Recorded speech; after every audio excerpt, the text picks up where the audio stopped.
Good evening. I'm David Ferris and welcome to this week's edition of the Chamber Buzz. Our special guests today are Teresa Pinto and Marilyn Anselmi, and they're here to talk to us tonight about the Chamber's Young Entrepreneur Academy.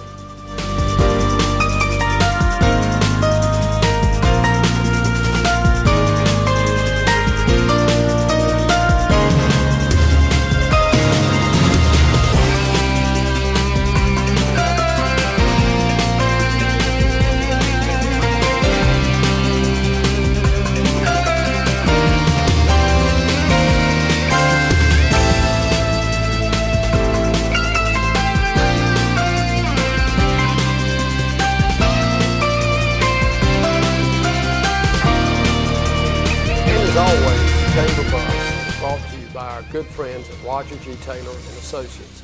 Let's check out Rocky Mount and see what's going on around town. Again, I'd like to pass along my congratulations because as small business, that is a major impact on any community, and Cabin Davenport Inc. has certainly been a long-standing member of the Chamber and active in the community. And Richard, this is one of 11 each year that we look at, and next month we will actually be presenting the Small Business of the Year award, and that'll be at the Gateway Center in June, and we look forward to reviewing yours because you're in. And you're in. You're one of the final 11 men. You're almost in the top 10 right now. But anyway, we congratulate you, and I'll ask you to say a little something about your firm. I'd like to thank the Chamber for selecting us as the Small Business of the Month. Calvin Davenport's been in business almost 50 years. We were incorporated in '64, all in Nash County and Rocky Mount. We've grown from a small outfit where one car and a handsaw and a hammer was what we started with to a company that operates in better part of 3 states. Like to thank all of y'all for the opportunity. We would not be here if it weren't for Nash County and Rocky Mount supporting us over the years, and also a business is no better than the people that work for us, and I have a fine set of employees that work for us, and I'm grateful for that and blessed to have that. So in saying that, thank you so much, and I look forward to accepting my reward or award next month. Thank you. Marilyn, Teresa, tell our viewers something about the Chamber's Entrepreneur Youth Academy. If you want me to take that one? I think you should jump right in, Teresa. It's an initiative or a program that I had experience with at my former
going to market, doing your investment panel. So I really would love to see Springboard come in and say, we will instruct on that idea, the idea brainstorming. We're going to take a brief break for some commercials for the people who sponsor us, and we'll be right back.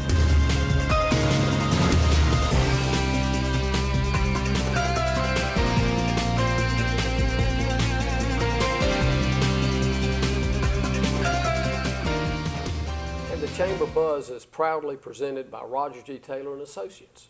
And thank you for joining us. Marilyn, talk about the panel that will be involved out there, the people who will. Yeah, that's sort of, and piggybacking again on what Teresa said, the third element that the students go through is presenting their business plan and marketing plan and entire package to an industry panel that's comprised of local business, as the name implies, local business people and industry folks who are interested in putting money into this program. So the students present their business plan, their ideas, to this panel in hopes of being funded. So if their ideas are viable, if they're marketable, then the industry actually funds their business plan. So again, it takes something that oftentimes we think of as academic and makes it very real world. So the students are not just getting a grade, but they're actually involved in the sort of interaction that businesses are involved in all the time in trying to get investors and so on. So that's the third and kind of final step before they launch their business, is getting that very important funding. Well, you know, before we went on the air, Teresa, you were sharing with Marilyn and I a couple of, I thought, were just outstanding success stories. And the success rate in this is incredible in and of itself. There was one in particular story about a young man who maybe was going down the wrong road. And tell our audience, Sure. talk to us about that. They're actually one of the reasons I'm so passionate about this, and I thought this Rocky Mount, this region, would be a perfect opportunity for it. We started the program in Scotland County, and if you're not familiar with Scotland County, it's very rural. I'm sure you've heard of it. It often is the #1 in the state for unemployment, so it has its challenges. 30-some% illiteracy rate, and majority of their students are on the free or reduced lunch. I mean, upwards of 75%, 80%. So again, has its challenges. We brought the program because I thought the community and those students needed to know that they deserve this type of opportunity. It wasn't a program where, it's in Charlotte or it's in Raleigh. Little Scotland County those youth deserved it as well. So we opened it up, the registration, and we had a person come through to us who said, what are the restrictions? And at first I didn't understand. Well, you just fill out the application and he gets interviewed, and there are no restrictions. Is he between the ages of 12 and 18? And he'd say yes. He had a young man who he was working with that came to us through the juvenile justice system. So he said, I think he's great, he's bright, and I think it would be a wonderful program for him, but here are the concerns. And we were also a little concerned because he was part of the school system, but he really wasn't. Right. So his first class where we do icebreakers for them, they were like, oh, well, you're in my grade, but I don't see you at the high school. So he was kind of quiet, but by the second, third month, you see him actively participating. He had created new friendships and relationships. He came up with the business idea of vermiculture, and his business is called Super Dirt. So Terrence, I hope this helps you with your business, but Super Dirt. And he... A little free promotion. That's right, that's right. He was using worms and their waste to fertilize soil, and he identified his market as local farmer markets, local master gardeners, garden clubs, and then he would expand out to the local ag stores. And he'd done his business plan, he'd had all that market analysis done, and he had a great logo, so he was all ready to go. Last summer was his first full summer of selling his product at the local farmers markets, and he had already done... Wait, let me stop you right there. For those in the audience who kind of snicker a little bit at the thought of worms being an industry, I want you to pay very, very close attention to what Teresa's going to share with you. Yes. So he was doing soil with they're called worm castings, which is vermiculture. Packaged it up, selling it at farmers markets and to local gardener clubs. He finished his summer, which was his first full season of doing the farmers market circuit, and he was close to $100,000 in sales. Don't laugh at those worms. So we were very proud of him, and he you recently should was be. asked to be on a panel for the North Carolina Rural Center's Entrepreneur Conference. He was a panelist on there talking about youth entrepreneurship. He has been invited to go to several of our state universities that have strong agricultural programs, and he has told me personally, and he tells everybody, that had it not been for this program, he doesn't know where he would have ended up, but he was definitely going down the wrong path. And now, he never thought of college, but now colleges are an opportunity for him, and he sees himself going on to college, and he sees this business as a way for him to pay for his college education. You know, Teresa, with that one story that you told me, this is an absolute great idea that you have brought in Maryland, that you have helped bring to fruition. If only one turns out like that, and again, the success rate was, I think you were telling me on these, was close to 75% or over 50% anyway. And in business, as we all know, new businesses usually fail within the first year. It's the exception rather than the rule that they succeed, even with a good business plan. So this plan works. I don't blame my friends in New York for having you sign your name in blood that you're not going to pirate any of this. Exactly, yeah. I would too, but that's a wonderful story. And you know, something like that fits right in Rocky Mountain. I mean, this is where so many people have started with so little and have done well and have given back and have gotten involved in. So I think it's exciting. I can't wait to go out there and see that in motion. And Well, we'll really- be asking you to be a mentor, David, I'd so be don't worry honored. about it. I would be honored. And we don't know, you know, what ideas are brewing in kids' heads right now. Right. So I'm completely confident that we've got, you know, kids with maybe not worm casting ideas, but Well, You never know. what's in gonna about come 30 out. seconds, and that's the time we have left, you were talking about a 12-year-old girl. We had a 12-year-old young lady who, unfortunately, because of limitations, she was not able to move forward with her business idea at the time. She had the idea for a youth student virtual art museum, and her point was, why should she loved art, why should I be limited to where my parents can drive me, or I may never get to Germany, or I may never get to the Louvre. Why should I not be able to experience that? And I think that a lot of young kids like myself who are into art would enjoy seeing art. So from the idea of a 12-year-old about a student virtual art museum where students all across this world could be sharing their art was phenomenal. And I told her not to give up on the idea, and her mother didn't give up on the idea. And now I believe she's putting in for a grant to the North Carolina Arts Council. They have sought out other resources to help her be able to take this idea and move it along. But she's 12 years old, and it was just so That's just simple. phenomenal. Why should I be limited That's to where just I can phenomenal. drive to? And I thought, well, I guess you're right. Yeah, Now, I exactly can't right. wait in the not too That's right. distant future Right. That's right. that the three of us sit back down Yep. and you begin to tell us and share with our audience our own homegrown success stories. Well, I don't we'll think, bring 'em back. well, I was going to say, I don't think you need us. At that point, it'll be the students That's sharing. right. Well, their- maybe their you can stories. introduce the Yeah, students. That's that'd right. be great. I'm excited Yeah. for those students. I'm excited for Rocky Mountain, Twin County area. And I'm most grateful for what the two of you are doing. Well, it's fun. And we appreciate it. And Marilyn, Teresa, thank y'all for taking time out of your schedule to join us on the Chamber Buzz. And we look forward to having you back. Great. Thank Thank you. you. Thank you. And thank you, audience, for taking time this evening to join us. We hope to see you again.